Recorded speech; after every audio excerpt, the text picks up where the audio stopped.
गंगे च यमुने चैव गोदावरी सरस्वती नर्मदे सिन्धु कावेरी जलेऽस्मिन् सन्निधिं कुरु।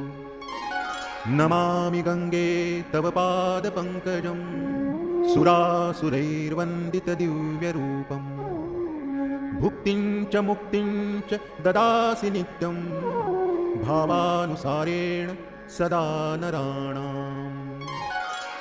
नन्दिनी नलिनी सीता मालती च मलापः विष्णुपादाब्जसम्भूता गंगा त्रिपथगामिनी। भागीरथी भोगवती जाह्नवी त्रिदशेश्वरी द्वादशैतानि नामानि स्नानकाले सदा स्मरेत्।